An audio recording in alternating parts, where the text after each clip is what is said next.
Galaxy News Hour live. एकपटक सरकार बनिसकेपछि त्यो कम्तीमा 2 वर्ष कायम रहने परिकल्पना संविधानले गरेको छ। विगतमा सत्ता राजनीतिका निकै घिनलाग्दा परिदृश्य देखिएकाले त्यसबाट पार पाउन संविधानमा यो निरोधात्मक उपाय राखिएको हो। एउटा सरकारले कम्तीमा 2 वर्ष त काम गर्न पाओस् र त्यसपछि गुणदोषका आधारमा सार्वभौम संसदले निर्णय गर्न सकोस् भन्ने यसको निहितार्थ देखिन्छ। तर यहाँ कुनै निश्चित नेताका आकांक्षा र सम्बन्ध व्यवस्थापन गर्न पनि गठबन्धन बनाउने र भत्काउने चलन सुरु भएको छ।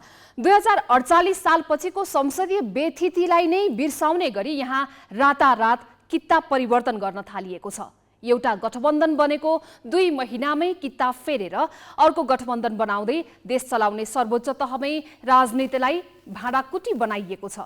राजनीतिक स्थायित्वको नारा र अपेक्षा अनि गठबन्धन संस्कृतिको धज्जी उडाइएको छ।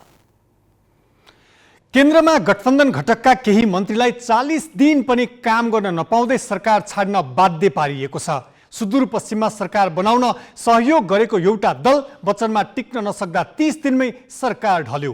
अरू प्रदेशका सत्ता गठबन्धन पनि उल्टिँदैछन्। हिजो किन सहयात्राको निर्णय गरियो, अहिले किन त्यो बाचा तोडियो? यसका पछाडि कुनै इमानदार राजनीतिक तर्क छैन। हिजो एउटासँग आज अर्कैसँग राजनीतिक बेविचारको अश्लील क्रीडास्थल सदन र सरकारलाई बनाइएको छ। अझ 5 वर्षमा 3 नेताले आलो पालो प्रधानमन्त्री पद खाने समझदारी झनै आपत्तिजनक छ। यसले न राष्ट्रिय आवश्यकताको सम्बोधन गर्छ न त संविधानको मूल्यलाई प्रवर्धन गर्छ।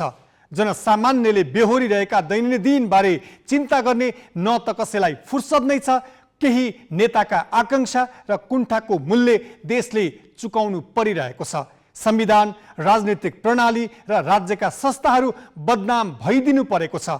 ग्यालेक्सी न्यूज आवरमा आज केन्द्र र प्रदेशका सरकारलाई समेत जोखिममा पार्दै 2 महिनामै सत्ता गठबन्धन भत्काएपछिका सम्भावित परिदृश्यमा केन्द्रित हुनेछौँ।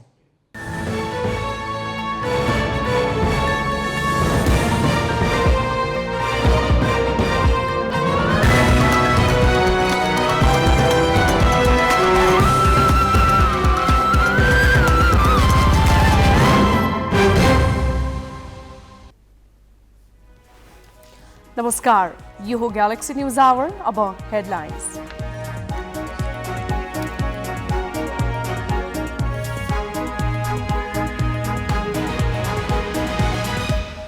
राष्ट्रपतिमा कांग्रेसका पौडेल र एमालेका नेमवाङ बीच प्रतिस्पर्धा।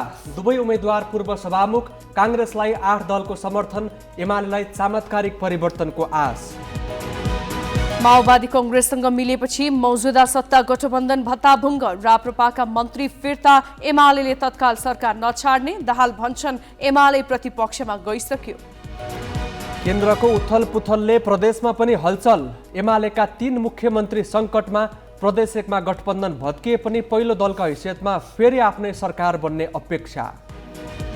युक्रेन मामिला र सङ्कटग्रस्त देशको ऋण पुनर्संरचनाबारे समान धारणा बनाउन विश्वका 20 ठूला अर्थतन्त्र असफल। G20 सदस्यका अर्थमन्त्रीको बैठकबाट आएन संयुक्त वक्तव्य। र युएमा जारी 19 वर्ष मुनिको आइसिसी विश्वकपको एसिया छनौटमा नेपालको लगातार दोस्रो जित। कुवेत 243 रनले पराजित। आकाश चन्दले लिए 6 विकेट।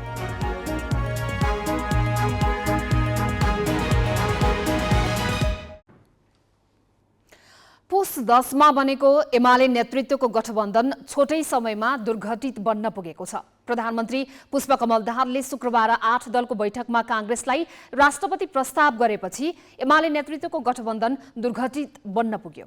राजनीतिक अध्याय पुस 10 अघिको परिस्थितिमा फर्कियो। शुक्रबारको सहमति अनुरूप 8 दलका तर्फबाट कांग्रेसका वरिष्ठ नेता रामचन्द्र पौडेलले उम्मेदवारी गराएका छन्। उनीसँग एमाले उपाध्यक्ष सुभाष नेमवाङ प्रतिस्पर्धामा उत्रिएका छन्। नेमवाङको पक्षमा अरू दल खुलेका छैनन्। नयाँ समीकरणमा दायाँ बायाँ नभए पौडेल सहजै शीतल निवास पुग्नेछन्। एमालेले भने चमत्कारको आश गरेको छ। पौडेलको उम्मेदवारीमा कांग्रेस सभापति शेरबहादुर देउबा, नेकपा एकीकृत समाजवादीका अध्यक्ष माधव कुमार नेपाल, माओवादी केन्द्रका वरिष्ठ उपाध्यक्ष नारायणकाजी श्रेष्ठ, जनता समाजवादीका अशोक राई र जनमत पार्टीका अब्दुल खान प्रस्तावक बनेका छन्। प्रस्तावकमा नेपाली कांग्रेसका पूर्णबहादुर खड्का, माओवादी केन्द्रका हितराज पाण्डे, नागरिक उन्मुक्तिकी रञ्जिता श्रेष्ठ, लोकतान्त्रिक समाजवादी पार्टीका महन्त ठाकुर र राष्ट्रिय जनमोर्चाका चित्रबहादुर केसीले समर्थन गरेका छन्। नेमुवाङका प्रस्तावक र समर्थक सबै एमालेका हुन्। पौडेल र नेमुवाङ दुवै पूर्व सभामुख हुन्। पौडेलको चाहना खासमा प्रधानमन्त्री बन्ने थियो। 2067मा उनले एमाले अध्यक्ष झलनाथ खनाल र माओवादी अध्यक्ष पुष्पकमल दाहालसँग प्रतिस्पर्धा गरे। उनीहरूबीच 8 पटक प्रतिस्पर्धा भयो। आफ्नो पक्षमा परिणाम नआएपछि दाहाल त्रिपक्षीय प्रतिस्पर्धाबाट बाहिरिए। पौडेल र खनालका बीचमा 17 पटक चुनाव भयो। अन्तिममा दाहालको सहयोगमा खनालले बाजी मारे। 2048को निर्वाचनमा तनहुँ 1बाट सांसद निर्वाचित पौडेल त्यसपछि बनेको सरकारमा स्थानीय विकास मन्त्री थिए। 2049 सालमा कृषि मन्त्रालयको पनि जिम्मेवारी पाए। 2051मा मध्यावधि चुनावमा तनहुँ 2बाट सांसद निर्वाचित भएपछि पौडेल 5 वर्ष सभामुख भए। 2056मा तनहुँ 2बाटै सांसद निर्वाचित उनले 2057मा उपप्रधानमन्त्री सहित गृह र सञ्चार मन्त्रालयको जिम्मेवारी सम्हाले। माओवादी शान्ति प्रक्रियामा आएपछि पौडेल शान्ति सचिवालयको संयोजक पनि भए। 2063 सालमा उनी शान्ति तथा पुनर्निर्माण मन्त्री बने। 2064मा उनी नेपाली काङ्ग्रेसको उपसभापति भए। 2064को पहिलो संविधान सभा चुनावमा तनहुँ 2बाट चौथो पटक निर्वाचित भएपछि उनी काङ्ग्रेस संसदीय दलको नेता चयन भए। 2070मा सम्पन्न संविधान सभाको निर्वाचनमा तनहुँ 2बाट 5औं पटक निर्वाचित पौडेल 2074को निर्वाचनमा भने तनहुँ 1मा पराजित भए। 2044मा काङ्ग्रेसको केन्द्रीय सदस्य बनेका पौडेल 2078मा काङ्ग्रेसको 14औं महाधिवेशनमा अध्यक्षको आकाङ्क्षी थिए। अन्तिममा उनले देउबालाई समर्थन गरे। त्यति बेला नै राष्ट्रपतिको आश्वासन पाएपछि उनी अध्यक्षको दौडबाट पछि हटे। मङ्सिर 4को निर्वाचनमा तनहुँ 1बाट निर्वाचित भएपछि उनले संसदीय दलको निर्वाचनमा देउबालाई सघाए। त्यतिखेर पनि उनले देउबाबाट राष्ट्रपतिको आश्वासन पाएका थिए। अन्ततः उनी राष्ट्रपतिको उम्मेद्वार बनेका छन्। उनलाई शीतल निवास प्रवेशका लागि आवश्यक मत 8 दलीय गठबन्धनसँग छ। राष्ट्रपतिमा निर्वाचित हुन 26,315 मतभार भए पुग्नेमा 8 दलसँग 32,044 मतभार छ। त्यसैले त 78 वर्षीय पौडेल आफू निर्वाचित हुनेमा ढुक्क छन्। नेपालको संविधान 2072को अक्षर र भावनालाई अक्षरशः पालना गर्नु मेरो कर्तव्य हो। यसको संविधानको रक्षा गर्ने, सङ्घीय लोकतान्त्रिक गणतन्त्र साकार गर्ने र गणतन्त्रलाई संस्थागत गर्ने अहिलेको चुनौती छ। गणतन्त्र संस्थागत गर्नु परेको छ। नेपाली जनताको हातमा आएको सार्वभौम सत्तालाई बलियो गरेर चाहिँ हामीले सुरक्षित राख्नुपर्ने छ। नेपालमा आएको परिवर्तनको रक्षा गर्दै नेपालको उन्नति अगाडि बढाउने, नेपाली जनताको उन्नति र नेपाल राष्ट्रको एकता र राष्ट्रिय अखण्डता र राष्ट्रलाई जोगाउने, राष्ट्रियतालाई सबल बनाउने काममा मेरो सहयोग हुन्छ। एमालेले उम्मेद्वार बनाएका नेमुवाङ पनि राजनीतिमा निखारिएका व्यक्तित्व हुन्। कानुन पृष्ठभूमिका उनी 2048मा राष्ट्रिय सभा सदस्य चुनिए। 2051मा एमालेको 9 महिने सरकारमा कानुन न्याय तथा संसदीय व्यवस्था मन्त्री बने। 2052मा राष्ट्रिय सभा सदस्य फेरि दोहोरिए। नेमुवाङ 2056मा इलामबाट प्रतिनिधि सभामा चुनिए। संसदको सार्वजनिक लेखा समितिका सभापतिका रूपमा काम गरे। त्यतिखेर गरेका कामका कारण उनी चर्चामा पनि आए। तत्कालीन राजा ज्ञानेन्द्रले 2061मा सत्ता हातमा लिएपछि भएको आन्दोलनमा नेमुवाङ अग्रभागमै रहे। पुनस्थापित संसदको सभामुख उनी नेमुवाङ भए। 2064को निर्वाचनमा इलाम 2बाट निर्वाचित उनी संविधान सभाका एकमात्र अध्यक्ष हुन्। संविधान सभाको दुवै कार्यकालमा उनी भद्र रूपमा प्रस्तुत भए। उनी विवादित पात्र होइनन्, तर उनलाई निर्वाचित हुनका लागि आवश्यक मत एमालेसँग छैन। अरू दलले उनलाई मत दिने वचन दिएका छैनन्, तैपनि नेमुवाङले जित्छु भनेका छन्। अब यो तेस्रो पटक राष्ट्रपतिको निर्वाचन सम्पन्न हुँदैछ। योभन्दा अगाडि जति बेला राष्ट्रपति प्रणाली थिएन, हामीले संविधान बनाएर राष्ट्रपति प्रणालीको व्यवस्था गऱ्यौँ। त्योभन्दा अगाडि निश्चित कुलमा जेठो छोराको रूपमा जन्मिएर शासक हुने, राष्ट्राध्यक्ष हुने प्रणाली थियो। तर हामीले जुन संविधान बनायौँ त्यो संविधानबाट अब नेपाली जनताको जुनसुकै कुल घराना जन्मिएका छोरा वा छोरी राष्ट्रपति हुने व्यवस्था गरेका छौँ। अर्थात् अब जनताको राष्ट्रपतिको व्यवस्था गरेका छौँ। व्यवहारमा जनताको राष्ट्रपति अनुभूत हुने ढङ्गले काम गर्ने मेरो प्रयास हुनेछ। नेमुवाङको शीतल निवास प्रवेशका लागि चमत्कार हुनुपर्छ। माओवादी केन्द्रले नयाँ समीकरण बनाए पनि उसले पुस 10को सहमति अनुसार आफ्ना उम्मेद्वार नेमुवाङलाई भोट दिने एमालेको विश्वास छ। राष्ट्रपतिको निर्वाचनमा एमालेसँग 15,391 मात्रै मतभार छ। त्यसैले एमालेले राष्ट्रपतिमा सघाउन काङ्ग्रेस बाहेकका दललाई पत्राचार गरेको छ। क्यामेरामा सञ्जय घिमिरे र रिकेश सिंहका साथमा सहकर्मी बासु खड्का, सृजना घिमिरे र अक्षर काका, ग्यालेक्सी फोके, काठमाडौँ। नेकपा एमालेका अध्यक्ष केपी शर्मा ओलीले राष्ट्रपतिमा आफ्नो पार्टीका उम्मेद्वार सुभाष नेमुवाङ विजयी हुने दाबी गरेका छन्। उनले सञ्चारकर्मीलाई संक्षिप्त प्रतिक्रिया दिँदै माओवादी केन्द्रले पुस 10 मा भएको सहमति अनुसार एमालेका उम्मेद्वारलाई मत दिने विश्वास व्यक्त गरे। छैन, हामीले पुस 10 गते नै सहमति गरेका छौँ। अब अलिकति प्रचण्डजीले के अप्ठ्यारो पर्यो, मलाई के पर्यो, दबाब पर्यो भनिराख्नु भएको छ, तर उहाँले सम्झौता अनुसार भोट हाल्नुहुन्छ भन्ने हामीलाई लगभग यकिनै छ। एमालेले ढिलो गर्यो, उतापट्टि 62% मत भएको उतातिर पुगिसक्यो पनि भनिरहेको छ। कसले गनेछ? उहाँहरूले आठ दल गनेको कि भोट गने? 8 दल कहाँ 8 दलको समर्थन थियो? 8 दललाई बोलाएको थियो, चिया खाना बोलाएको जति सबै भोट हुन्छ। राष्ट्रपति चयनका लागि उम्मेदवारी मनोनयनको कार्य सकिए पनि फागुन 25 गते अगाडि अन्य धेरै प्रक्रिया पूरा गर्नुपर्नेछ। मतदानका लागि अब के कस्ता प्रक्रिया पार गर्नुपर्छ र बाँकी प्रक्रिया कसरी अगाडि बढ्छ भनेर ग्यालेक्सी राजनीतिक संवाददाता अङ्गराज नेपानेले निर्वाचन अधिकृत महेश शर्मा पौडेललाई सोधेका छन्। प्रतिपदको निर्वाचन कार्यक्रम अनुसार आज 10 देखि 3 बजीसम्म मनोनयन पत्र दाखिल गर्ने, दर्ता गराउने कार्यक्रम रहेको थियो।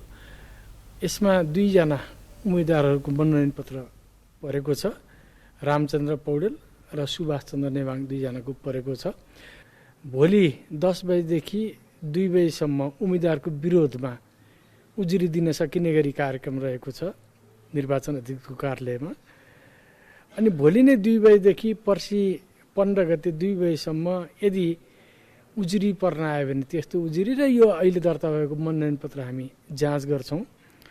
पर्सि 15 गते 2 बजेदेखि 5 बजीसम्म उम्मेदवारको चाहिँ जाँचबुझ सम्पन्न गरेर उम्मेदवारको नामावली प्रकाशन गर्छौँ।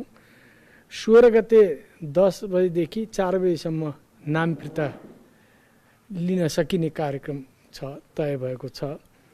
अनि 16 गते 4 बजेदेखि 5 बजीसम्म उम्मेदवारको अन्तिम नामावली प्रकाशन गर्ने र यही 25 गते राष्ट्रपतिको निर्वाचनका लागि मतदान गर्ने कार्यक्रम रहेको छ।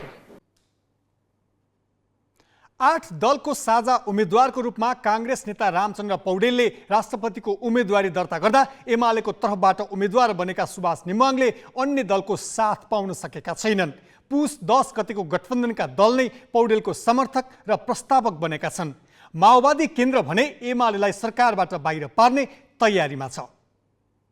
नेपाली कांग्रेस चुनाव अघिको आफ्नो नेतृत्वको गठबन्धन बिउताउन सफल भएको छ। कांग्रेसले माओवादी सहित 8 दलको समर्थनमा आफ्ना नेता रामचन्द्र पौडेललाई राष्ट्रपतिको उम्मेद्वार बनाएको छ। माओवादी अध्यक्ष एवं प्रधानमन्त्री पुष्पकमल दाहाल नै एमाले उम्मेद्वारलाई सहयोग नगर्ने निर्णय गरेर अर्को समीकरण बनाउन पुगेका छन्। तर उनको नेतृत्वको सरकारमा रहेको सबैभन्दा ठूलो दल एमालेले तत्काल सरकारबाट नबाहिरिने निर्णय गरेको छ। उसले तत्काल सरकारबाट बाहिर नआएर माओवादीसँग पुस 10 कै सहमतिमा फर्काउने प्रयास जारी राख्ने भनेको छ। राष्ट्रपति चयनका लागि 25 गते हुने मतदान अघिसम्म धेरै कुरा परिवर्तन हुने एमाले नेताहरूको दाबी छ। अब यो के हुन्छ भने 25 गतेसम्म राष्ट्रपतिको चयनको चाहिँ मिति भएको हुनाले त्यो बेलासम्म हामी चाहिँ यो गठबन्धन यही चाहिँ तपाईँको पुस 10 गतिको चाहिँ सहमति भएको थियो, त्यो सहमति अनुसार नै हामी अगाडि बढ्ने चाहिँ निर्णय गरेका छौँ। अब घटनाक्रमलाई कसरी हेरेको छ भन्ने कुरो आजको हाम्रो निर्णयले जे प्रतिक्रिया दिएको छ त्यही हो नि। हामी चाहिँ पुस 10 गतिको निर्णयमै अडिनुपर्छ, त्यसैको आधारमा चाहिँ हामीले क्यान्डिडेट चाहिँ दिनुपर्छ, त्यसैको आधारमा चाहिँ राष्ट्रपति चयन गर्नुपर्छ भन्ने हो।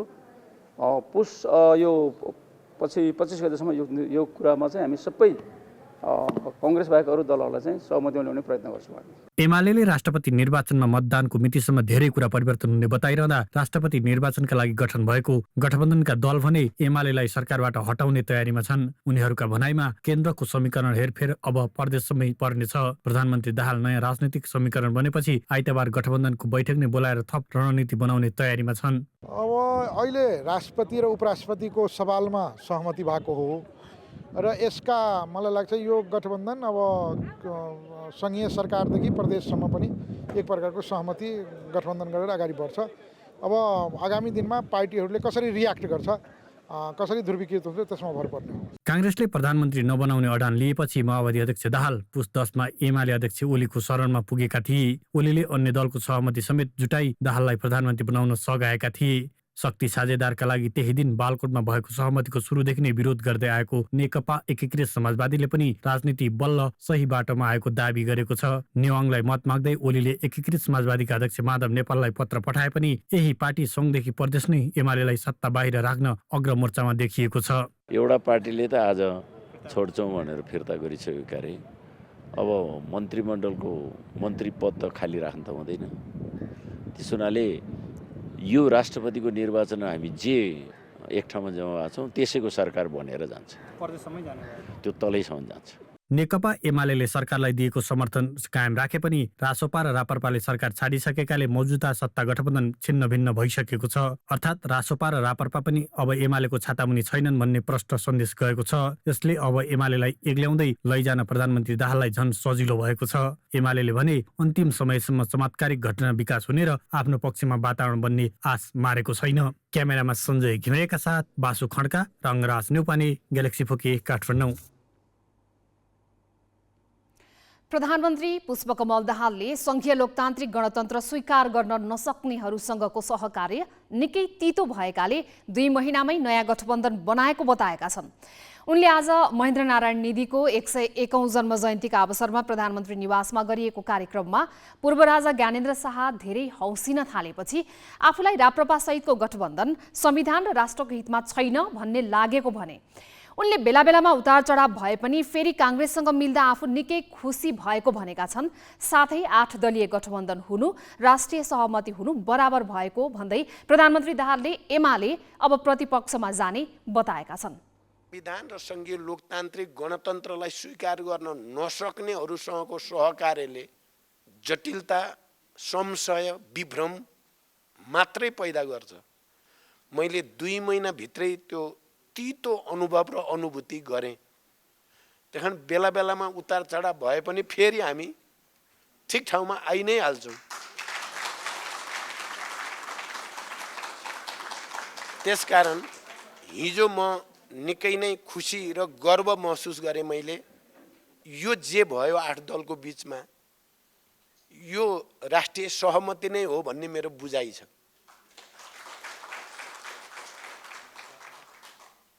किनभने अहिले हामी त मिल्नु जरुरी थियो नै, सबैलाई पनि यो राजनीतिक प्रक्रियामा इङ्गेज गर्न जरुरी पनि थियो। एमाले पनि अब कतै जान सक्ने स्थिति छैन हो। प्रतिपक्षमा जान सक्नुहुन्छ उहाँहरू, करिब जानुभयो। आज मात्रै म कहाँ राप्रपाका सबै मन्त्रीले राजीनामा दिनुभयो। सम्भवतः अब कानुनी हिसाबले हामी एउटा नयाँ प्रक्रिया जानु नै पर्छ। सरकार नयाँ बन्छ, पुनर्गठन हुन्छ आदि इत्यादि। तर फेरि पनि एमालेको सभामुख त हुनुहुन्छ, उहाँहरू त्यहाँबाट फुत्किएर जान सक्ने स्थिति त हुँदैन। त्यही कारण मैले यस अर्थमा मैले हिजो 8 दलले नेपाली कङ्ग्रेसलाई राष्ट्रपतिमा सहमति गर्नु यो 8 दलको मात्रै सहमति होइन, यो सिङ्गै राष्ट्रकै सहमति हो, आम नेपाली जनताकै सहमति हो भन्ने मैले ठानेको छु। प्रधानमन्त्री एवं माओवादी केन्द्रका अध्यक्ष पुष्पकमल दाहालले 2 महिनामै गठबन्धन बदले। उनले आफूलाई प्रधानमन्त्री बनाउन सहयोग गरेका नेकपा एमाले र राप्रपालाई धोका दिए। राष्ट्रपति निर्वाचनका लागि बनेको नयाँ समीकरणमा दाहालले ती 2 दललाई छुटाए। नयाँ गठबन्धनमा सहभागी नगराएपछि राष्ट्रिय प्रजातन्त्र पार्टी 40 दिनमै सरकारबाट बाहिरिएको छ। उसले सरकारलाई दिएको समर्थन समेत फिर्ता लिएको छ। राप्रपाले समर्थन फिर्ता लिँदा दाहाललाई फरक नपरे पनि खास गरी प्रदेश 1 मा एमाले नेतृत्वको सरकार भने अप्ठ्यारोमा परेको छ।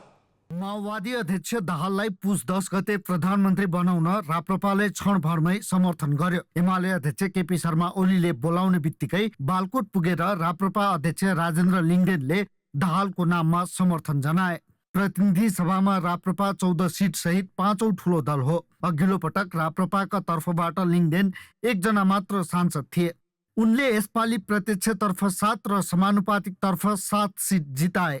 दाहाललाई काङ्ग्रेसले प्रधानमन्त्री बनाउन नमानेपछि राप्रपा सरकार निर्माणमा महत्त्वपूर्ण शक्तिका रूपमा देखिएको थियो। दाहाललाई प्रधानमन्त्रीमा समर्थन गरे पनि सरकारमा सहभागिताका विषयमा भने राप्रपामा विवाद थियो। पार्टीभित्रको मतभेदकै कारण राप्रपा पुस 11 गते गठन भएको सरकारमा सहभागी भएन। उसले सरकारमा सहभागी हुनका लागि विभिन्न शर्त राख्यो। उसको शर्त अनुसार पुस 27 गते पृथ्वी जयन्तीका दिन सरकारले सार्वजनिक बिदा दियो। यस्तै सरकारका न्यूनतम साझा कार्यक्रममा पनि उसले भनेका कुरा समेटिए। राप्रपा माघ 3 गते सरकारमा सहभागी भयो। उसले महत्त्वपूर्ण मन्त्रालय पायो। लिङ्गदेनले उप प्रधानमन्त्री सहित ऊर्जा मन्त्रालयको जिम्मेवारी पाए। शहरी विकास र कानुन मन्त्रालय राप्रपाले पायो। 23 सदस्य मन्त्री परिषदमा राप्रपाका 4 जना सहभागी भए, तर सरकारमा उनीहरूको बसाइ लामो रहेन। राष्ट्रपति निर्वाचनका लागि नयाँ समीकरण बनेपछि र त्यो समीकरणमा प्रधानमन्त्री दाहालले आफूलाई समावेश नगराएपछि राप्रपाले सरकारमा बस्न उचित ठानेन। शनिबार बिहान केन्द्रीय कार्य सम्पादन समिति र संसदीय दलको संयुक्त बैठक राखेर राप्रपाले सरकारबाट अलग हुने र प्रधानमन्त्रीलाई दिएको समर्थन फिर्ता लिने निर्णय गर्यो। राष्ट्रियता, विकास, सुशासन र सेवा प्रवाह जस्ता विषयहरूलाई मूल आधार बनाएर यो नयाँ सरकार निर्माण गरेका थियौँ र त्यसै पृष्ठभूमिमा हामी सरकारमा समेत सहभागी भएका थियौँ। त्यही अवस्थामै अहिले त्यो सहकार्य चाहिँ कायम रहेन र त्यो परिवर्तित भएको सन्दर्भमा फेरि पनि सरकारमा बसिराख्नु त्यो अनुपयुक्त हुन्छ भन्ने ठहर गरेर राप्रपाले आजबाटै सरकारबाट फिर्ता हुने र सरकारलाई दिएको समर्थन समेत फिर्ता लिने निर्णय गरेको छ। पार्टीको निर्णय लगत्तै उप प्रधानमन्त्री लिङ्गदेन, शहरी विकास मन्त्री विक्रम पाण्डे, कानुन मन्त्री ध्रुव बहादुर प्रधान र ऊर्जा राज्य मन्त्री दीपक सिंहले प्रधानमन्त्री दाहाललाई भेटेर राजीनामा बुझाए। राप्रपा सरकारमा सहभागी भएको 40औं दिनमा सरकारबाट बाहिरिएको हो। त्यसो त राजतन्त्रको वकालत गर्दै आएको राप्रपाभित्र राष्ट्रपति निर्वाचनमा मत दिने नदिने विषयमा मतभेद छ। उसले मतभेदकै कारण यस विषयमा निर्णय गर्न सकेको छैन। राप्रपा गणतन्त्र र संघीयता विरोधी पार्टी हो। सरकारमा रहेर पनि राप्रपाका केही मन्त्री गणतन्त्र र संघीयता विरोधी अभिव्यक्ति दिएको भनेर संसद बैठकमा सत्तारूढ दलकै सांसदले आपत्ति जनाएका थिए। केही सांसदले त त्यस्ता अभिव्यक्ति दिने मन्त्रीमाथि कारवाही गर्न प्रधानमन्त्रीको ध्यानाकर्षण गराएका थिए। प्रधानमन्त्री दाहाल पनि ती मन्त्रीसँग रुष्ट थिए। क्यामेरामा साजुराम लामिछानेको साथमा प्रशान्त ठाकुर, ग्यालेक्सी फोके, काठमाडौँ। हो, बहुदलीय प्रतिस्पर्धात्मक राजनीतिमा सहयात्री फेरिन सक्छन्, सरकार बन्न या ढल्न सक्छन्, तर त्यसका पनि मूल्य, मान्यता र नैतिकताका न्यूनतम सीमा हुन्छन्। यी कुनै पनि पक्षतिर बेवास्ता गरी निर्लज्ज रूपमा जुन खालका अस्थिर र अनैतिक व्यवहार प्रदर्शन गरिँदैछ त्यसले व्यवस्थालाई नै बदनाम बनाउँदैछ। अब केही न्यूज संक्षेपमा। नेकपा एमाले सरकारलाई दिएको समर्थन तत्काल फिर्ता नलिने भएको छ। पार्टी कार्यालय च्यासलमा आज बसेको सचिवालय बैठकले तत्कालका लागि समर्थन कायमै राख्ने निर्णय गरेको हो। एमालेको समर्थनमा पुस 10 मा माओवादी केन्द्रका अध्यक्ष पुष्पकमल दाहाल प्रधानमन्त्री भएका थिए। सरकारमा एमालेका 8 मन्त्री छन्। यस्तै 3वटा प्रदेश सरकार एमालेको नेतृत्वमा छन्।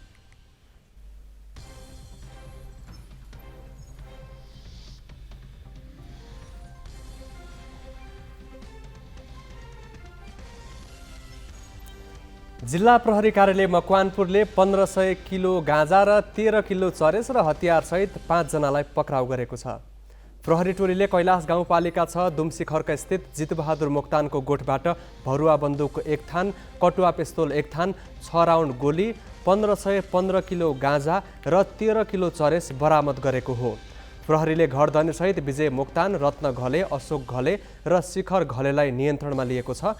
पक्राउ परेका उपर लागु औषध नियन्त्रण ऐन 2033 बमोजिम कारबाही अघि बढाइएको प्रहरीले जनाएको छ।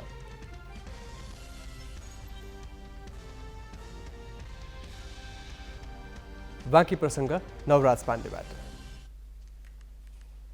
केन्द्रमा बनेको नयाँ राजनीतिक समीकरणले प्रदेश सरकार समेत प्रभावित बन्ने देखिएको छ। केन्द्रमा नेपाली काङ्ग्रेस, माओवादी केन्द्र, एकीकृत समाजवादी, जसपा, नागरिक उन्मुक्ति लगायत 8 दल सम्मिलित गठबन्धन बनेपछि प्रदेशमा एमाले नेतृत्व गरेको सरकार धरापमा परेको हो। माओवादी केन्द्रको समर्थनमा एमालेको नेतृत्वमा बनेको प्रदेश 1 गण्डकी र लुम्बिनी प्रदेश सरकार जोखिममा परेका छन्। प्रदेश 1 मा एमाले संसदीय दलका नेता हिक्मत बहादुर कार्कीले 60 सांसदको समर्थनसहित मुख्यमन्त्री बनेका थिए। उनलाई एमालेका 40 सहित माओवादी केन्द्रका 13, राष्ट्रिय प्रजातन्त्र पार्टीका 6 र जनता समाजवादी पार्टीका 1 सांसदले समर्थन गरेका थिए। 93 सांसद रहेको प्रदेशसभामा बहुमतका लागि 47 सांसद आवश्यक पर्छ। राप्रपाले सरकारलाई दिएको समर्थन फिर्ता लिइसकेको छ। नयाँ गठबन्धनमा काङ्ग्रेस सहित माओवादी केन्द्र र जसपा पनि सम्मिलित भएपछि प्रदेश 1 सरकार अल्पमतमा परेको छ। माओवादीले अहिलेसम्म कुनै निर्णय नगरे पनि सरकारलाई दिएको समर्थन फिर्ता लिने सम्भावना बलियो छ। नयाँ गठबन्धनमा आबद्ध दलले समर्थन फिर्ता लिएमा प्रदेश 1 सरकारसँग एमालेका 40 मात्रै सांसद रहनेछन्। उसँग बहुमतका लागि 7 सांसद अपुग हुन्छ। प्रदेश 1 मा अहिले काङ्ग्रेसका 29 र एकीकृत समाजवादीका 4 सांसद प्रतिपक्षमा छन्। माओवादीले तत्कालै सरकारलाई दिएको समर्थन फिर्ता नलिने आशामा एमाले नेतृत्वको सरकार छ। संविधानको धारा 168(3) अन्तर्गत बन्ने सरकारको नेतृत्व पनि एमाले नै पाउने भएकाले राप्रपा र जसपालाई मनाएर बहुमत पुर्याउन सकिने बुझाइ एमालेको छ। यदि विश्वासको मत प्राप्त गर्न सकेनौँ भने यो सरकार चाहिँ संविधानको धारा 168 को 2 बमोजिम बनेको। स्वाभाविक ढङ्गले 2 को सरकार चाहिँ टुटिसकेपछि हामी नेकपा एमाले नै पहिलो ठुलो दल भएको नाताले 68(3) बमोजिम हामीले सरकारको दाबी गर्न सक्छौँ। त्यो बेलामा सरकारको दाबी गर्दा स्वाभाविक ढङ्गले प्रदेश प्रमुखले हाम्रो दलको नेतालाई प्रदेश प्रमुखमा नियुक्ति गर्नुपर्ने हुन्छ र फेरि त्यो सरकारले पनि 30 दिनभित्र विश्वास मत दिनुपर्छ। त्यो बेलामा हामीले अहिलेको समीकरण हेर्दा सरकारमा रहन्नौँ तर हामी एमालेलाई विश्वासको मत दिन्छौँ भनेर राप्रपाले भन्न सक्छ। त्यो परिस्थिति पनि कुनै न कुनै हिसाबले सम्भावना अहिले पनि छ। केन्द्रमा नयाँ राजनीतिक मोड सुरु भएपछि गण्डकी प्रदेश सरकार पनि धर्मराउने पक्का छ। एमाले संसदीय दलका नेता खगराज अधिकारी एमालेका 22, माओवादीका 8, राप्रपाका 2 र स्वतन्त्र गरी 33 सांसदको समर्थनमा मुख्यमन्त्री बनेका थिए। 60 सदस्यीय प्रदेशसभामा सरकार बनाउन 31 सांसद चाहिन्छ। राप्रपा सरकारबाट बाहिरिएपछि माओवादीले साथ नदिँदा सरकारलाई बहुमत पुग्न सम्भव छैन। गण्डकीमा काङ्ग्रेसका 27 सांसद छन्। काङ्ग्रेस र माओवादी मात्रै मिल्दा पनि गण्डकीमा सरकार बनाउन आवश्यक बहुमत सजिलै जुट्छ। काङ्ग्रेसले केन्द्रमा बनेको गठबन्धन अनुरूप नै गण्डकीमा सरकार गठनको पहल सुरु गर्ने छनक देखिएको छ।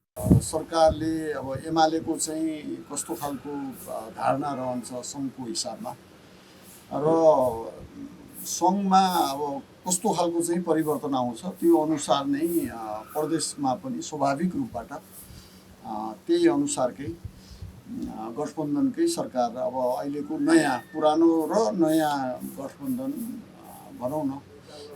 पहिला 5 दलीय गठबन्धन थियो भने अहिले अरू 3टा नयाँ पार्टीहरू थपिनु भएको छ। 8 दलीय गठबन्धनको हिसाबबाट नयाँ चाहिँ अब मन्त्रीमण्डल अथवा सरकारको चाहिँ स्वरूप बन्छ भन्ने मलाई लाग्छ। गण्डकीमा माओवादी केन्द्रले भने तत्काल सरकार फेरबदल प्रक्रियामा नलाग्ने बताएको छ। उसले सरकार फेर्ने बारे सोच्न राष्ट्रपति निर्वाचन परिणाम पर्खिने भनेको छ। राष्ट्रपतिको चुनावपछि मात्रै सबै कुरा थाहा हुन्छ। भनेपछि राष्ट्रपतिको चुनावको परिणाम कस्तो आउँछ त्यही हिसाबले राष्ट्रपतिको चुनावको परिणाम आउँछ अनि त्यसपछि सबै कुरा फाइनल हुन्छ। राष्ट्रपति भनेको अब राजनीतिक हिसाबले त यो पोलिटिकल कोर्स नै नयाँ सिराबाट जाने देखियो नि होइन र तपाईँलाई के लाग्छ? यो अब सम्भावना छ फेरि नयाँ सिराबाट जाने सम्भावना पनि छ। पुरानै तपाईँको जुन हिसाबले गठबन्धन थियो त्यही गठबन्धन बिउतिन्छ त अब? थोरै हिजो आजको चाहिँ झलक देख्दाखेरि त्यो सम्भावना भयो। भनेपछि पुरानो गठबन्धनलाई बिउताउने अब सम्भावना देखिन्छ। पुरानो गठबन्धनलाई बिउताउने सम्भावना पनि देखिन्छ। केन्द्रको समीकरणले लुम्बिनी प्रदेश सरकार पनि दुर्घटनाको डिलमा पुगेको छ। एमाले संसदीय दलका नेता लीला गिरी एमालेका 29, माओवादीका 10, राप्रपाका 4, नागरिक उन्मुक्तिका 4, जसपा र जनमतका 3 र 3 तथा 2 जना स्वतन्त्र गरी 55 जनाको समर्थन सहित मुख्यमन्त्री बनेका थिए। 87 सदस्यीय लुम्बिनी प्रदेशसभामा बहुमतका लागि 44 सांसद आवश्यक पर्छन्। लुम्बिनीमा काङ्ग्रेसका 27, एकीकृत समाजवादी र राष्ट्रिय जनमोर्चाका 1 सांसद छन्। राप्रपाले सरकार छोड्ने निर्णय गरिसकेको अवस्थामा नयाँ 8 दलीय गठबन्धनमा आबद्ध दलले समर्थन नगरे लुम्बिनी सरकार पनि ढल्नेछ। लुम्बिनीमा एमालेसँग 29 सांसद मात्रै छन्। जिल्ला ब्युरो ग्यालेक्सी 4K। केन्द्रीय सत्ता समीकरणमा फेरबदल आएपछि सुदूरपश्चिम प्रदेश सरकारको आयु लम्बिने निश्चित जस्तै भएको छ। नागरिक उन्मुक्तिले साथ नदिएपछि गठन भएको 30 दिनमै एमाले नेतृत्वको सरकार ढलेपछि सबैभन्दा ठूलो दलको हैसियतले संविधानको धारा 168(3) अन्तर्गत काङ्ग्रेस संसदीय दलका नेता कमलबहादुर शाह मुख्यमन्त्री नियुक्त भएका छन्। उनले अबको 2 साताभित्र प्रदेशसभाबाट विश्वासमा मत लिइसक्नुपर्नेछ। नागरिक उन्मुक्तिले पुरानै अडान नछाडेपछि विश्वासमा मत पाउनबाट धर्मराउँदै गएको सुदूरपश्चिम सरकार शुक्रबार साँझ केन्द्रीय राजनीतिमा आएको फेरबदलले भने विश्वासमा मत पाउने पक्का जस्तै भएको छ। माघ 26 गते विश्वासको मत पाउन नसकेपछि गठन भएको 1 महिनामै मुख्यमन्त्री राजेन्द्र सिंह रावल नेतृत्वको सरकार ढल्यो। सबैभन्दा ठूलो दलको नेताको हैसियतले काङ्ग्रेस संसदीय दलका नेता कमलबहादुर शाहले माघ 27 गते मुख्यमन्त्रीको शपथ लिए। उनले पनि फागुन 27 भित्रै प्रदेश सभाबाट विश्वासको मत लिनु पर्नेछ। पछिल्लो नयाँ राजनीतिक समीकरणमा फेरि अर्को नाटकीय परिवर्तन नआए शाहले अब सहजै विश्वासको मत पाउने सम्भावना बढेको छ। नागरिक उन्मुक्तिले साथ नदिँदा एमाले नेतृत्वको सरकार ढले पनि उन्मुक्तिकै साथ लिएर काङ्ग्रेस नेतृत्वको सरकारले भने आयु लम्ब्याउने देखिएको छ। शाहलाई माओवादी केन्द्रको पनि साथ रहने पक्का भएको छ। हिजोको दिनसम्म विश्वासमा मत दिन दलका दैलो चाहर्दै हिँडेका शाह आजका दिनबाट भने ढुक्क छन्। केन्द्रमा समीकरण परिवर्तन भएको छ। सो बमोजिम नै अब सुदूरपश्चिम प्रदेशमा पनि माओवादी साथीहरू र सम्भवतः नागरिक उन्मुक्तिको साथीहरू पनि सरकारमा जानुहुन्छ। हामी त लगभग 5 वर्षको नै हुनुपर्छ भन्ने पक्षमा छौँ, किनभने हामी यहाँ लगभग केही मत मात्र हामीसँग अपुगो सबभन्दा ठुलो दलको रूपमा हामीहरू नै छौँ। त्यसैले पनि 5 वर्ष काङ्ग्रेसले चलाउनुपर्छ भन्नेमा हाम्रो दाबी नै रहन्छ। 53 सदस्यीय सुदूरपश्चिम प्रदेश सभामा नेपाली काङ्ग्रेसका 19, माओवादीका 11, एमालेका 10, नागरिक उन्मुक्तिका 7, एकीकृत समाजवादीका 4, राप्रपाका 1 र 1 जना स्वतन्त्र सांसद छन्। सरकारमा बहुमत पुर्याउन 27 सांसद आवश्यक पर्छ। नागरिक उन्मुक्ति बिना कुनै पनि दलसँग बहुमत नपुग्ने भएकोले पनि नागरिक उन्मुक्ति प्रदेश सभाका गतिविधिमा हावी हुँदै आएको हो।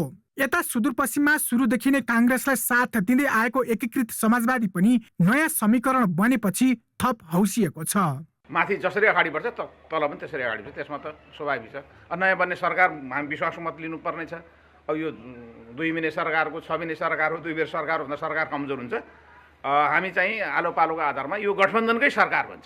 त्यो खिचडी टाइपको सरकार गठबन्धन थियो, त्यो गठबन्धन टुट्छ भन्ने कुरा हामी ढुक्क थियौँ, टुटि नै हाल्यो। त्यो टुट्ने कडीको सुरुवात सुदूरपश्चिमबाट गऱ्यौँ। त्यसैले हामी गौरवान्वित छौँ। सुदूरपश्चिमले नयाँ रेकर्ड कायम गर्छ। अघिल्लोचोटि कर्णालीबाट सुरु भएको थियो, योबाट सुदूरपश्चिमबाट सुरु भएको छ। सुदूरपश्चिममा काङ्ग्रेसका 19 र एकीकृत समाजवादीका 4 सांसद छन्। नयाँ समीकरणमा काङ्ग्रेस माओवादी मात्रै मिले पनि सरकार बनाउन आवश्यक 27 मत सजिलै पुग्छ। त्यसमा पनि नयाँ समीकरणमा नागरिक उन्मुक्ति समेत रहेकोले उसले विश्वासमा मत दिने पक्का छ। एकीकृत समाजवादी त झन् प्रदेशसभाका सबै गतिविधिमा काङ्ग्रेसको साथमा रहँदै आएको छ। कैलालीबाट हिक्मत रावलको रिपोर्ट। अब केही न्यूज संक्षेपमा। विश्वका ठूला अर्थतन्त्रहरूको समूह G20 युक्रेन मामिला र सङ्कटग्रस्त राष्ट्रको ऋण पुनर्संरचनाबारे समान धारणा बनाउन असफल भएको छ। दक्षिण भारतीय शहर बेङ्गलोरमा बसेको G20 राष्ट्रका अर्थमन्त्री तथा केन्द्रीय ब्याङ्कका प्रमुखहरूको बैठक मुख्य मुद्दामा सहमति जुटाउन असफल भएको हो। चीन, भारत र विभिन्न युरोपेली राष्ट्रका वित्त प्रमुखहरू सहभागी 2 दिने बैठकमा चीनले रुसको विरोध गर्न अस्वीकार गरेपछि बैठक सहमतिमा पुग्न नसकेको हो।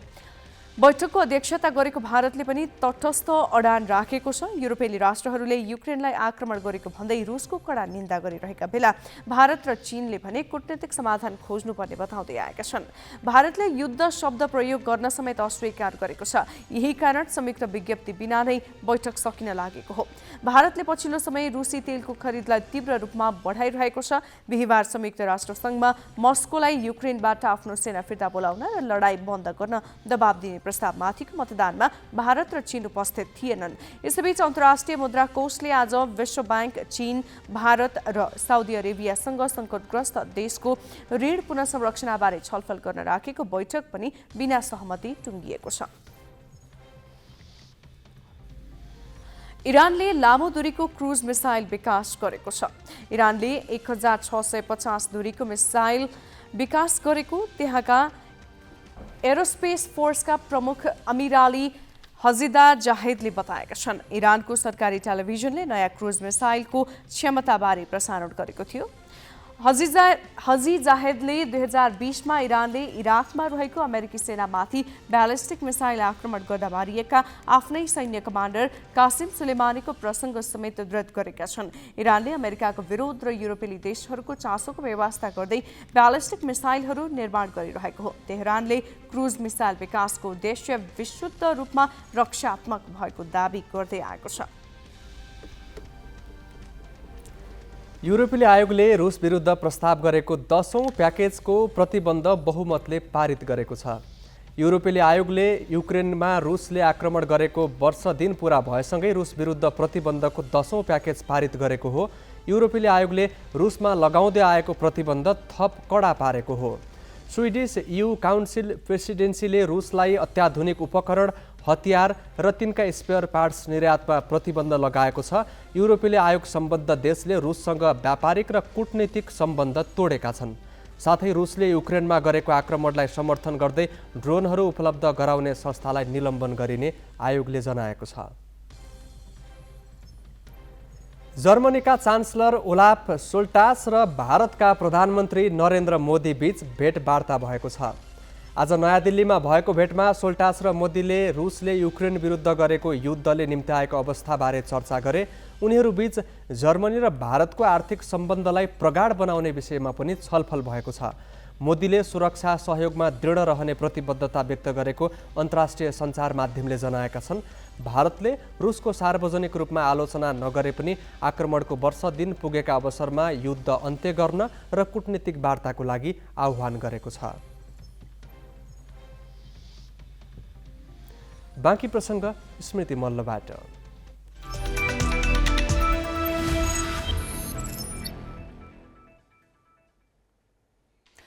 19 वर्ष मुनिको आइसिसी विश्वकप एसिया छनौटमा नेपालले लगातार दोस्रो खेल जितेको छ। आज भएको खेलमा नेपालले कुवेतलाई 243 रनले हरायो। मलिक क्रिकेट मैदानमा टस जितेर ब्याटिङ गरेको नेपालले निर्धारित 50 ओभरमा 7 विकेट गुमाएर 343 रनको विशाल योगफल बनाएको थियो। अर्जुन कुमार र देव खनालले करियरकै पहिलो शतक बनाए। अर्जुनले 112 बलमा 12 चौका प्रहार गर्दै 108 रन जोडे। देवले 117 बलमा 9 चौका र 3 छक्का सहित 125 रन बनाए। तेस्रो विकेटका लागि अर्जुन र देवले 170 रनको साझेदारी गरेका थिए। कुवेतका हेन्नी थोमस र अर्साहिल काजमीले 2 विकेट लिए। 344 रनको लक्ष्य पछ्याएको कुवेत 30 ओभर 5 बलमा मात्र 100 रनमा समेटियो।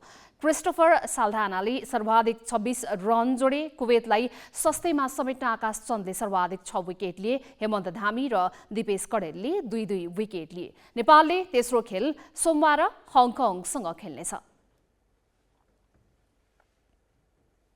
आइसिसी क्रिकेट विश्वकप लिग 2 अन्तर्गत त्रिकोणात्मक श्रृङ्खला खेल्न नेपाली राष्ट्रिय क्रिकेट टोली आज युएई प्रस्थान गरेको छ। नेपाली टोली आज साँझ त्यसतर्फ प्रस्थान गरेको हो। युएईमा नेपालले पपुवा न्युगिनी र युएईसँग खेल्नेछ। नेपालले घरेलु मैदानमा स्कटल्यान्ड र नामिबियासँगको श्रृङ्खला क्लिन स्विप गरेको थियो। श्रृङ्खलाको चारै खेल जित्दा उत्कृष्ट बोलिङ गरेका लेग स्पिनर सन्दीप लामिछाने भने टोलीमा छैनन्। नाबालिग बलात्कारको अभियोग लागेका सन्दीपलाई उच्च अदालत पाटनले धरौटीमा थुनामुक्त को आदेश दिँदा काठमाडौँ उपत्यका नछाड्न भनेको थियो। उनको स्थानमा प्रतीश जिसेलाई मौका दिइएको छ। फागुन 15 देखि 22 गतेसम्म चल्ने श्रृङ्खलामा नेपालले पहिलो खेल 15 गते पपुवा न्युगिनीसँग खेल्नेछ। नेपालले लिग 2 का 8 खेल खेल्न बाँकी छ। 8 मध्ये 7 खेल जिते शीर्ष 3 मा रहँदै नेपालले यसै वर्ष भारतमा हुने एक दिवसीय विश्वकप छनौट खेल्न पाउनेछ। शीर्ष 3 मा पर्न नसके नेपालले विश्वकप छनौटका लागि प्लेअफ खेल्नुपर्नेछ। युएई भ्रमणपछि नेपालले पपुवा न्युगिनी र युएईसँग नै त्रिवी मैदानमा लिग 2 को आफ्नो अन्तिम श्रृङ्खला खेल्नेछ। नेपाल 28 खेलबाट 26 अङ्क सहित 6औं स्थानमा छ। केपी क्लब केपी ओली कप राष्ट्रिय फुटबल प्रतियोगिताको सेमिफाइनलमा प्रवेश गरेको छ। एन्फा कम्प्लेक्स 7 बाटोमा आज भएको खेलमा जावलाखेल युथ क्लबलाई पेनाल्टी सुटआउटमा पराजित गर्दै केपी क्लबले शीर्ष 4मा स्थान बनाएको हो। पहिलो हाफमा जावलाखेलले अग्रता लिएको थियो। खेलको 43औं मिनेटमा राहुलले गोल गर्दै जावलाखेललाई 1-0 गोलको अग्रता दिलाए, तर 63औं मिनेटमा केपी क्लबका अजय मार्टिन्सले बराबरी गोल फर्काए। त्यसपछि दुवै टोलीबाट थप गोल नभएपछि खेलको निर्णय पेनाल्टीबाट गरिएको हो, जसमा केपी क्लबले बाजी मार्यो। फाइनल प्रवेशका लागि केपी क्लबले सोमबार मचिन्द्र क्लबसँग खेल्नेछ। भोलि पहिलो सेमिफाइनल खेलमा त्रिभुवन आर्मी र 7 बाटो युथ क्लब बीच प्रतिस्पर्धा हुनेछ।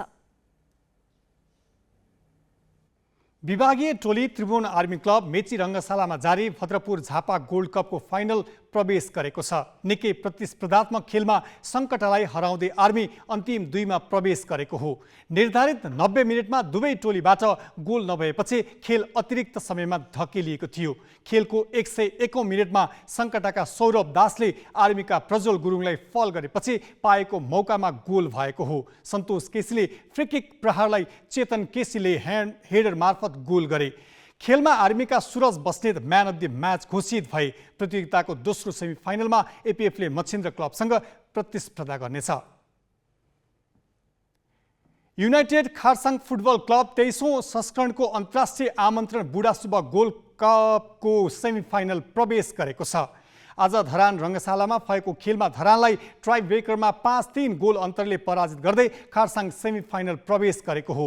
निर्धारित 90 मिनेटमा गोल रहित बराबरीमा सकिएपछि ट्राई ब्रेकरबाट खेलको निर्णय लिएको थियो। खारसाङका लागि आकाश प्रधान, सुब्रतो सेरेन, सिद्धान्त छेत्री, शाहिद शाही र क्याप्टेन राज राउतले गोल गरे। धरानका लागि भने दोर्जे शेर्पा, मदन लाबुङ र रोयन लिम्बुले गोल गरेका थिए। खेलको म्यान अफ द म्याच खरसाङका गोलकिपर मनोज प्रधान घोषित भए। भोलि क्यामरुन क्लब एभिनियर एएफसी र बागमती युवा क्लब बीच प्रतिस्पर्धा हुनेछ।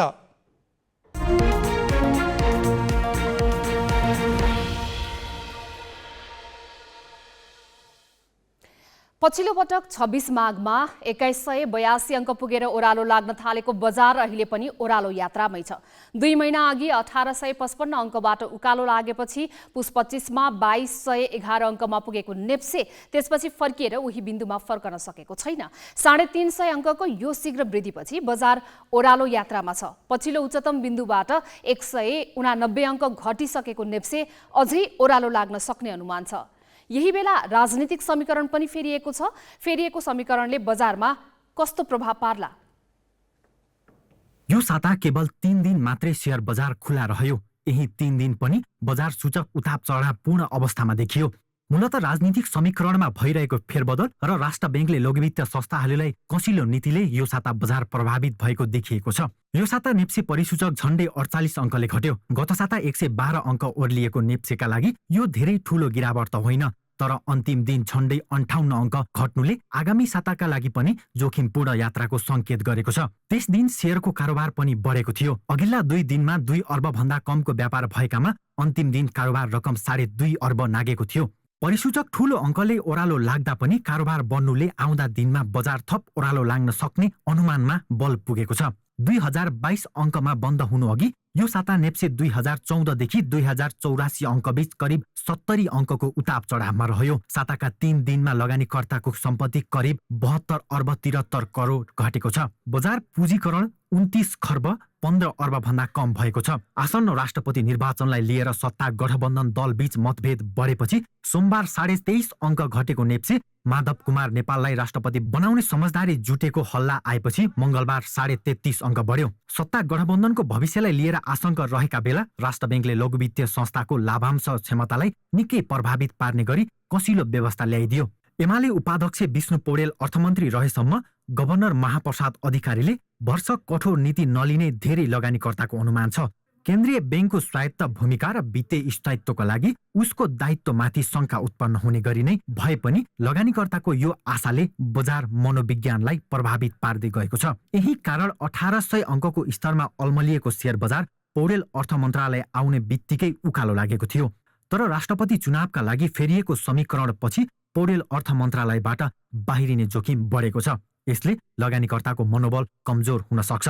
अर्थमन्त्री पौडेलले व्यापारी व्यवसायीको गुनासो सुनिदिन गरेको आग्रहलाई राष्ट्र ब्याङ्कले केही हदसम्म स्वीकारे जस्तो पनि देखिएको थियो। नियामकीय प्रावधान र ऋणीहरूलाई सहुलियत दिने गरी मौद्रिक नीतिलाई पनि तुलनात्मक रूपमा खुकुलो पारियो। तर हालैका दिनमा राष्ट्र ब्याङ्कले फेरि पुरानो कठोर नीति अघि सार्न थालेपछि शेयर बजारमा निराशा देखिएको छ। मौद्रिक नीति समीक्षामा आफूले चाहे जस्तो खुकुलो प्रावधान नभेटेका लगानीकर्ता अहिले झनै कम्पनीहरूको लाभांश घट्ने गरी नीति ल्याएपछि अन्यलमा देखिएका छन्। बिजनेस ब्युरो, ग्यालेक्सी फोके, काठमाडौँ।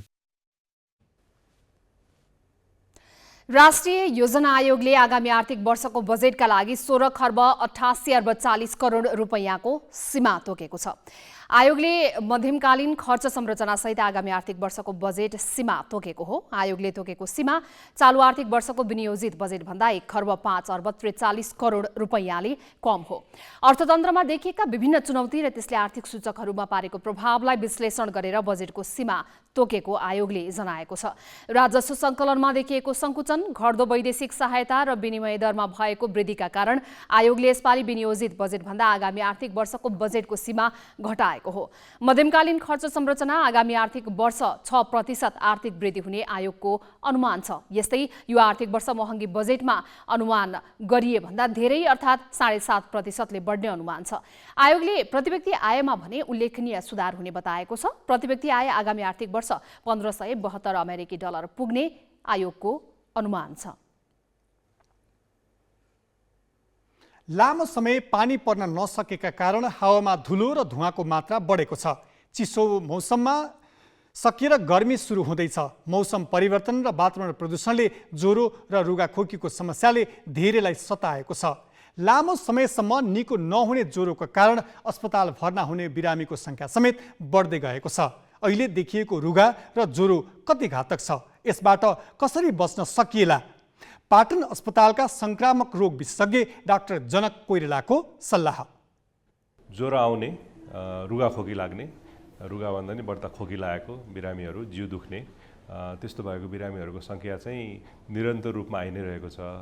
अब यो लगभग 2 महिनादेखि नै यो चलिरहेको छ। अलिकति कहिले बढ्छ, कहिले घट्छ र कसैलाई चाहिँ यो रुगाखोकीकै ज्वरो आएर साह्रो बनाएर निमोनिया भयो होइन, कसैलाई चाहिँ पहिलादेखि नै छाती व्यथा भएको छ, त्यस्तोहरूलाई चाहिँ अलिकति साह्रै बनाएर अस्पतालमा भर्ना गर्नुपर्ने पनि भएको छ।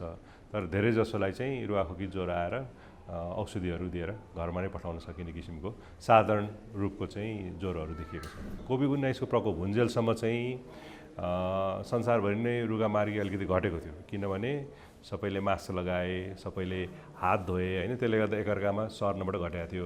भिडभाड कम भयो, लकडाउन भयो। तर अहिले यो खुलिसकेपछि चाहिँ यसपालि चाहिँ सधैँ जस्तो नै यो इन्फ्लुएन्जा भाइरस भयो, अनि प्यारा इन्फ्लुएन्जा, अर्को चाहिँ केटीकेटीहरूमा हुनेलाई चाहिँ आरएसभी भन्छ, रेस्पिरेटरी सिन्सिटियल भाइरस भन्छ, एडिनो भाइरस भन्छ। त्यो विभिन्न प्रकारको भाइरसहरू चाहिँ फेरि यसपालिको जाडो मौसममा देखियो। पानी परेन होइन, त्यसले गर्दाखेरि यो धुलोहरू बढाएको छ, यो स्मोक बढाएको छ, स्मग भन्छ जसलाई, धुलोहरू धुवाँको मिसावट। त्यसले गर्दाखेरि के हुन्छ नि, हाम्रो नाकहरू चाहिँ अलिकति त्यसले नै असर पारिरहेको हुन्छ, एलर्जी जस्तो भइरहेको हुन्छ।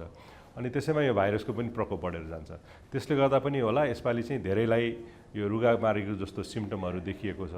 अनि कतिजनालाई चाहिँ साँच्चै नै त्यसैले मात्रै पनि सिम्टम देखाउन सक्छ होइन, रुगा लागेको जस्तो, खोकी लागेको जस्तो, अथवा स्वर पनि बसाउने, त्यस्तो पनि हुनसक्छ। तर जसलाई चाहिँ ज्वरो पनि आएको छ होइन, रुगामार्गीले ग्रस्त बनाएर धेरै दिनसम्म लैरहन्छ, त्यस्तो व्यक्तिहरूलाई चाहिँ सायद त्यसमाथि भाइरसको पनि प्रकोप भएको होला। त्यसले गर्दाखेरि यो चाहिँ सधैँभन्दा बढ्ता त भन्न मिल्दैन, तर जो धेरै दिनसम्म चलिरहेको छ। साधारणतया रुगाखोकीको भाइरस लगाउनेलाई चाहिँ हामी कोल्ड भाइरस भन्छौँ। त्योमध्ये कोरोना भाइरस पनि पर्छ, राइनो भाइरस पर्छ, रेस्पिरेटरी सिन्सिटियल भाइरस भन्छ। तिनीहरू चाहिँ साधारण रुगाखोकी लाग्छ, अलि दिनसम्म दुःख दिन्छ, त्यसपछि हराएर जान्छ है। त्यसलाई चाहिँ खासै लक्षणको लागि मात्रै उपचार गर्नुपर्ने हुन्छ। तर अब घातक चाहिँ कुन चाहिँ छ भन्दाखेरि एउटा चाहिँ इन्फ्लुएन्जा हो, किनभने कतिजनालाई चाहिँ न्युमोनिया बनाएर अलिकति सिरियस बनाउन सक्छ। र अर्को चाहिँ कोभिड-19 त हामीलाई थाहा छँदैछ, कोरोना भाइरस। युजली यो भाइरसहरूको चाहिँ ठ्याक्कै औषधि उपचार भन्ने चाहिँ छैन। इन्फ्लुएन्जाको चाहिँ छ, इन्फ्लुएन्जा भनेर डायग्नोसिस भयो अथवा हाम्रो देशमा चाहिँ इन्फ्लुएन्जा आएको छ भने चाहिँ त्यसको लागि नै भनेर एन्टिभाइरल भन्छौँ, एन्टिबायोटिक भने जस्तै एन्टिभाइरल औषधि चाहिँ छ। तर अरू भाइरसहरूको लागि चाहिँ खासै औषधि छैन। अरू भाइरसहरूको हकमा चाहिँ हामीले गर्ने के भन्दाखेरि सिम्टोमेटिक ट्रिटमेन्ट, भनेको लक्षणअनुसार टाउको दुख्यो भने टाउको दुखेको औषधि खाने, ज्वरो आयो भने ज्वरो आउँछ औषधि खाने, रुगाखोकी लागेको छ भने त्यही अनुसार रुगालाई सुकाउने किसिमको औषधि पनि हुन्छ, घाँटी खसखसायो अथवा खोकी लाग्यो भने त्यसैको सिम्टोमेटिक ट्रिटमेन्ट चाहिँ लिने हो। त्यसको लागि चाहिँ हामी चाहिँ जहिले पनि कुनै स्वास्थ्य कर्मीलाई नै गएर सम्पर्क राख्नु भन्छौँ, किनभने आफैले जथाभावी औषधि खाँदा खराबी गर्छ। एन्टिबायोटिकहरू त हामी खाँदै नखानु भन्छौँ। आजकल इन्फ्लुएन्जाको लागि चाहिँ भ्याक्सिन पाइन्छ कि त्यो भ्याक्सिन चाहिँ लगायो भने स्पेसल्ली जसलाई चाहिँ छातीको रोग छ अथवा यो मुटुको रोग छ अथवा वृद्धहरू हुन्छ उहाँहरूलाई चाहिँ यो भाइरसले पनि सिरियस बनाउन सक्ने हुनाले इन्फ्लुएन्जाको विरुद्धमा र न्युमोनियाको विरुद्धमा खोप लगायो भने उहाँहरूलाई बचाउन सकिन्छ। हामी ग्यालेक्सी न्युज आवरको अन्तमा छौँ। जाँदा जाँदै हेडलाइन्स।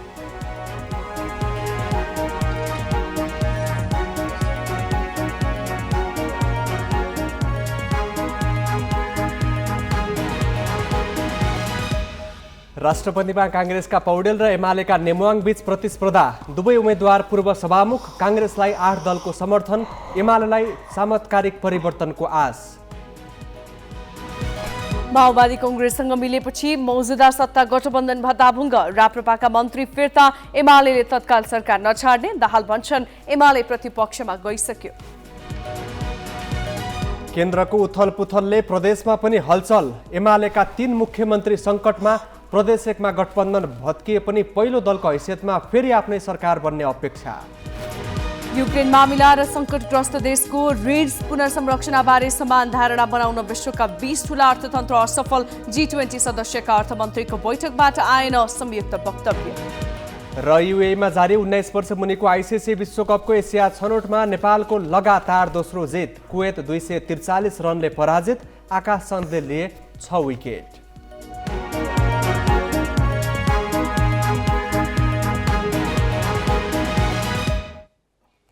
आजलाई ग्यालेक्सी न्युज आवर सकियो। नमस्ते।